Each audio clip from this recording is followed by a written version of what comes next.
Welcome back to Frazzle Dad's Minis. I'm Jim. Thanks for joining me. Today I'm going to show you how I painted these awesome figures from Cthulhu Death May Die, specifically the Fear of the Unknown box set. I had backed the Kickstarter a couple years ago. There was lots of drama about CMON and how they run Kickstarters. Lesson learned.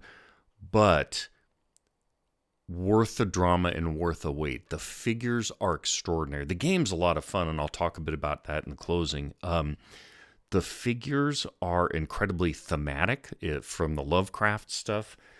The quality is just top-notch. I didn't have to worry about mold lines or, I could just wash them, prime them, and jump into painting.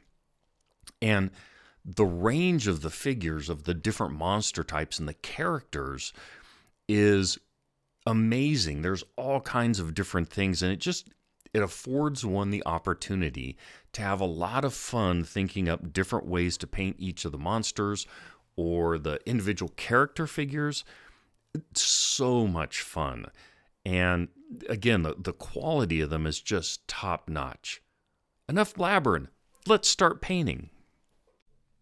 I'm skipping past all of the priming, obviously, because that's boring and sucky, but you'll also notice that I've got base coats down on almost all of these. I was out in the garage with the airbrush and just put down the basic base coat of colors on most of the monsters. With so many things to paint, again, it's like 55 or 60 figures in this box set. Needed to really focus on being fast and putting my effort where I'd get the most bang for the buck. So this amorphous cyan, I think that's what this piece is a good example of that. I've got a gray or black base coat down, and I'm dry brushing to highlight the edges, and then I'll do some speed painting with it, and I'm trying to really play up sort of the smoky appearance of it. It'll be lighter at the front, and then I'll taper that off to the back. And I'm just using standard dry brushing here, a bit of moisture in the brush, load it up with paint, scrub it off on that dry brush palette, I think that's called, just a bunch of gribbly bits that you scrub it off on, checking how much paint is on my hand before I hit the figure so that I don't run into something disastrous. Just moving on. Standard Slapchop, dry brush gray, dry brush white, but then I come in and use a brush to add on pure white in areas that I really, really want to pop. I find that helps, makes quite a good difference. A little bit of extra work, but that pop really helps.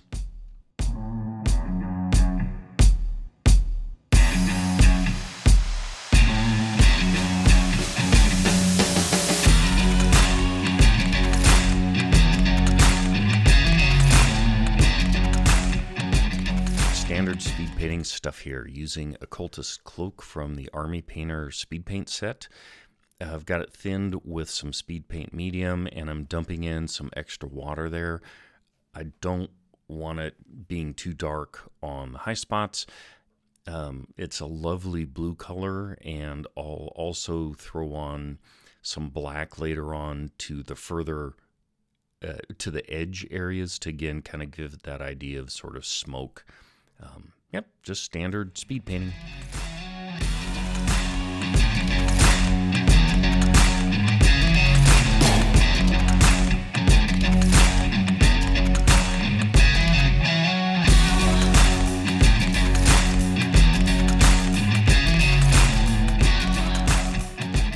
Insert standard disclaimer about how much Broken Anvil Miniatures as a company sucks, but a few good paints. I keep coming back to them while I have them on my shelf. The green range and the violet range are lovely. This Ghast I base coated with the very dark green number 0, and am now highlighting with a violet. I wasn't sure how this would play out. This was kind of an opportunity to experiment and goof around. It's pretty interesting, and I'm enjoying the results. And, As much as I hate the company, this particular set of paints, specifically the greens and the purples, for the most part don't have the problems of many of the others. So these are fun to work with in this case.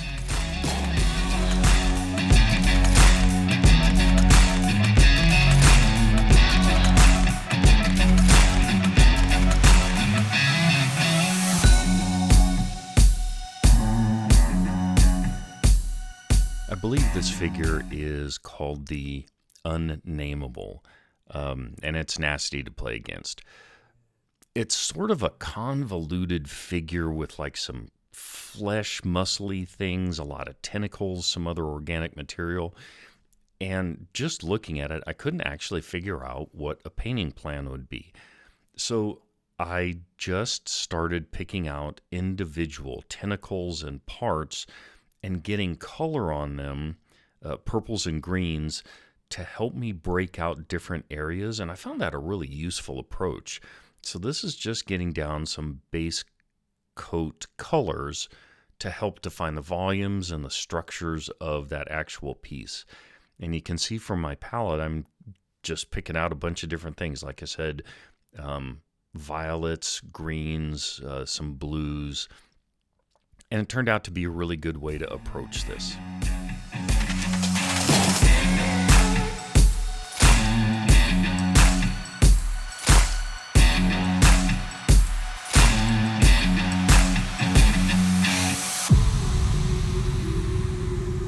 This is one of the two elder ones in this particular box set. So the big boss, badass, Ultra Demon.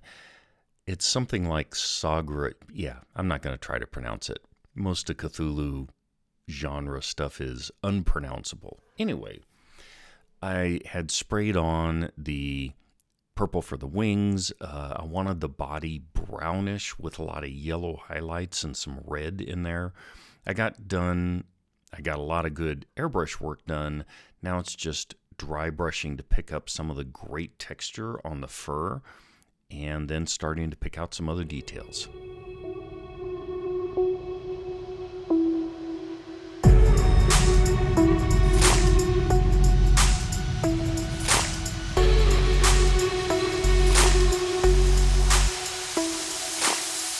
Because these are game pieces, I knew that I was going to be varnishing them with a matte varnish after everything was done.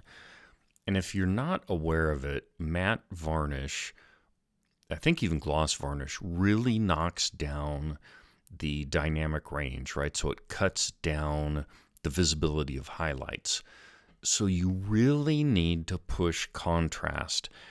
And as an end note, that didn't make sense.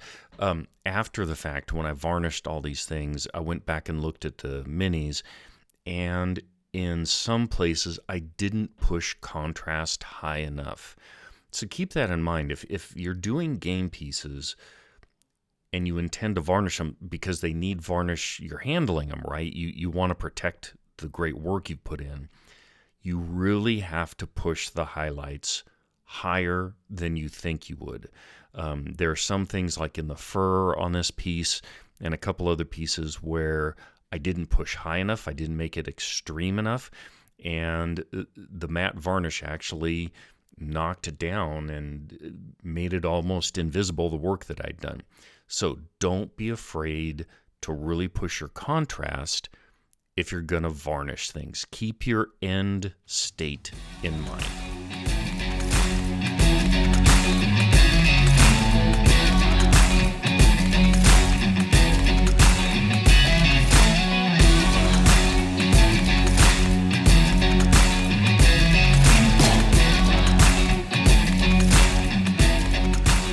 Let's talk creepy eyes for a moment. On all of the various figures that had paintable eyes, I use pretty much the same approach. Take bold titanium white from Pro Acryl, put that as the base coat, and then I just experimented based on which figure I was working with, how I approached the eyes. And on this case, I started out with I think it's golden transparent red. Um, I use the same approach for almost all of the characters, or all of the monsters. Some sort of either a fluorescent or transparent base over that white, and then just dabbing in other colors as appropriate. With this one, I'm using that transparent, I'm using some fluorescence. I will combine, in this case, some oranges and some yellows in with that red or the pink to try to give it some depth. And this was a lot of fun. There are a whole bunch of creepy eyes on a lot of these figures, and I took slightly different color approaches, but the same sorts of techniques on all of them, right? So the white background, combination of transparency and fluorescence, used some straight opaque acrylics, mixing in colors, trying to give some depth, and then coming back with, in most cases, some pure bold titanium white for specular highlights. I will give a shout out to Rosemary and Company. The brush that I'm using here, I've talked about before. It's a Billy Shoal. The tip on this is amazing for fine detail work. You can probably see from time to time also that I'm wearing my magnifying glasses so that I can get very precise control. I'm old, I got some shaky hands, so good bracing, googly eyes, great brush. Lots and lots of reps and practice on the eyes. This set was a lot of fun to do.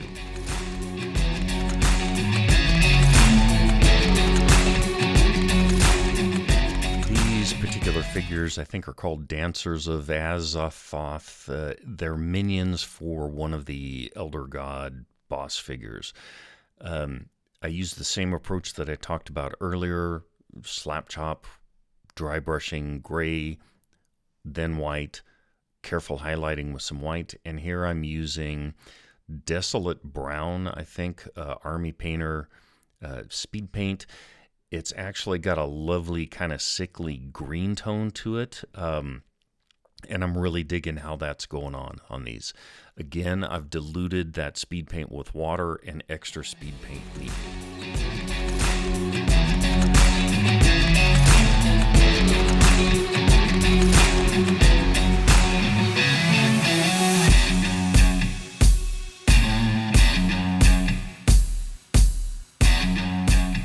Here I'm working on a couple of boss minion figures. That yellow looks really bright. I'm going to use a red wash over it later, but now I'm going back to try and get some highlights popping again. I know I'm going to varnish these, and I need to make sure that I'm getting good bright varnishes, good bright highlights on here to make things pop.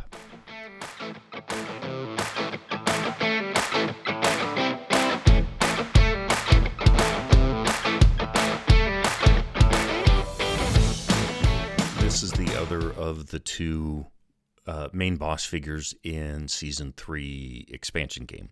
Azoth or the Boom Chicala, whatever. I'm showing this because this was, again, more eyes and different approach here. The same technique, right? Start with a white base. I'm using, honestly, I can't remember if this was a fluorescent or an opaque yellow. But I'm getting the bright colors down, and then I'll build up from there. Again, playing around with oranges and reds. As with other eyes, I ended up with a combination of the white base, transparence, fluorescence, and acrylics. It was just a good, fun way to play, and the results are pretty good.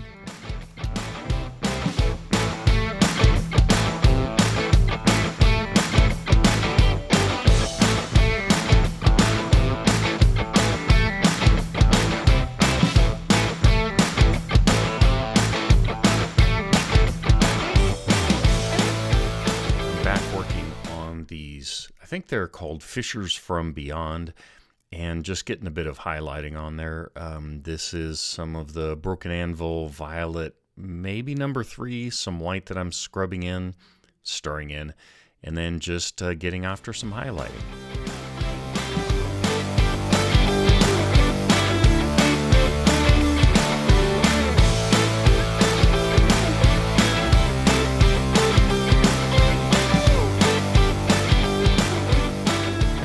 On some snakemen. I had coated these, I think, with a sanguine red or one of the Pro Acryl kind of reddish browns. I didn't write down, sorry. And now I'm just hitting some highlights with some strong reds to make things pop. All of these figures, every one of them, the characters, the monsters, the elder gods, all have amazing details. So my job is just to really let the figures shine by picking out a lot of those details and making them pop. So just careful work here, grabbing bits and pieces and hitting some highlights.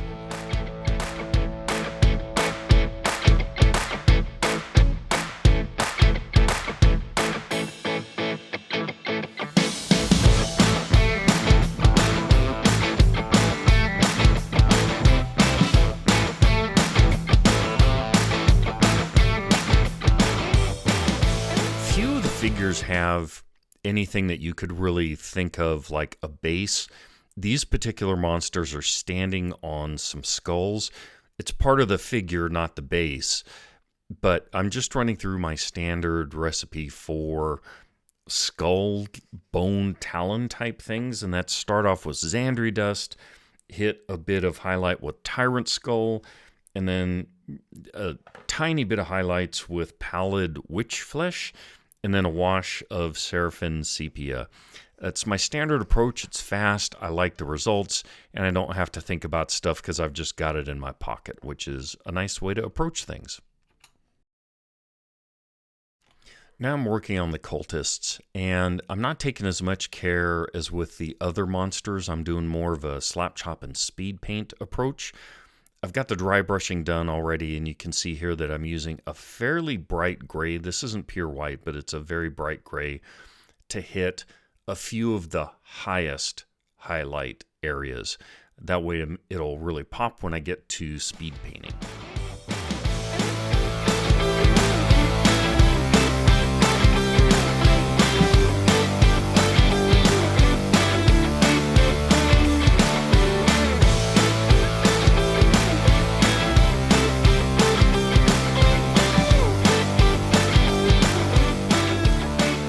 Now I'm getting speed paint down on the figures. I'm using Carmine Dragon for the red at the top part of the cloak, and the robes are Moody Mauve. Army Painter Speed Paint, I'm really enjoying working with them. I'm using them on my Ravaged Star figures. They perform well, and they've got a really good color range. I've got a video that I did evaluating the speed paints, and yeah, they're fun to work with and easy, and you get good results.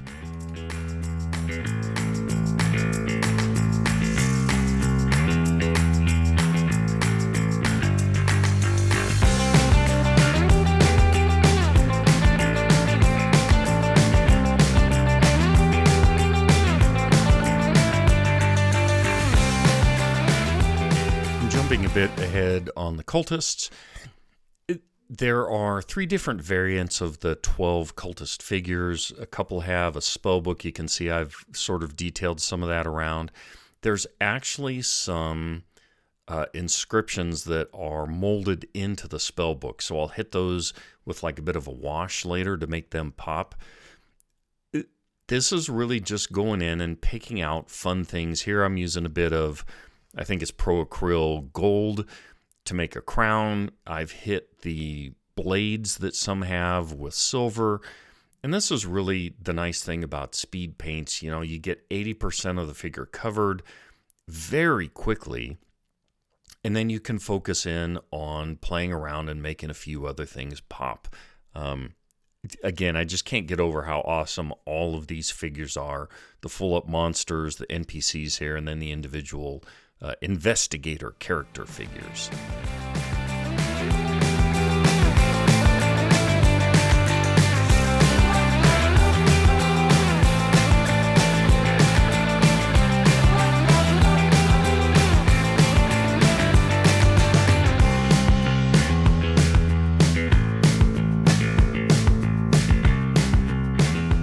Now I'm starting in on the actual characters, the player figures. These are called investigators in the game. And I did the same thing. I started off with Speedpaints to get most of the stuff done. And in this particular character's case, this is Mike, and he's a strong man. He's a brawler. He's wearing a kind of circus strongman outfit, and he's got lots of cool muscles and skin. So I'm playing around with some skin tones here, and starting with the mid-range and then working up and down from there. And I got this as a tip from somebody earlier in the year during a coaching session, and I find that works really well for me. So I'm getting the majority of the muscles with a mid-tone, then I'll go back in with something sort of purple maroon to hit the deep folds of the muscle, hit the highlights with a lighter skin tone. I think I even use some heavy-bodied acrylics here. And then I'll give it a very, very, very light wash later on, much more of what I think would be called a filter. But sort of to the point here, again, these are great figures, and the combination of speed paint and playing around with stuff that I wanted to work on, love this.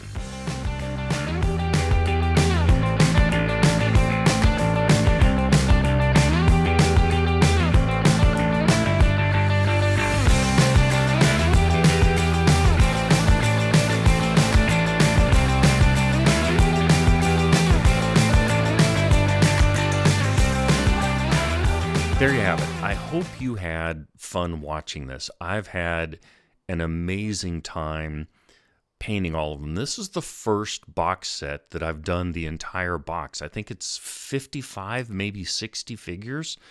The game is so amazing to play. I took this game to visit my son last weekend, middle of December. Drove 20 hours round trip to see him over a weekend. He and I sat down at 10 in the morning, and all of a sudden at 3:30, we looked at our watch, and we'd been playing 5.5 hours straight through. No blabbering, no visiting. We were just rolling dice and having an extraordinary time. The game is amazing. We played another 6 hours straight the next day. Anyway, the figures really contribute a whole lot to just the sense of the game, and it was really rewarding to have a full box set painted up. I've got 3 more box sets. I've got another one ordered and on the way.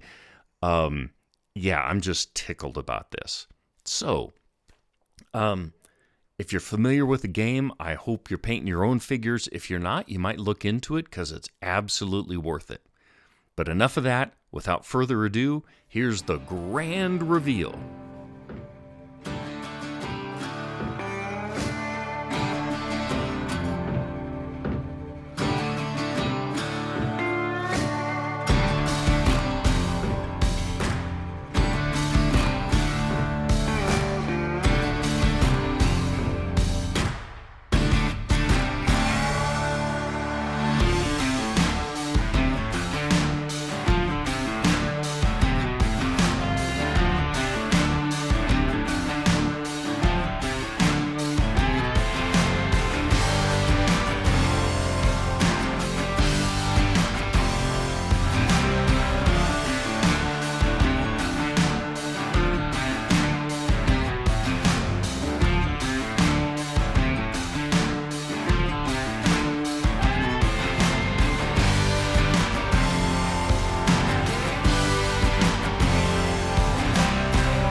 Thanks for joining me. If you haven't already, I'd appreciate it if you'd subscribe or hit the thumbs up button, maybe do both. Leave me a comment if you have played this game or if you've painted some figures. Let me know what you thought of my approach. But regardless, until next time, be kind, especially to yourself. You deserve it. Try things, experiment, learn something, FAFO. Remember, at the end of the day, it's just paint and plastic. Until next time, so long.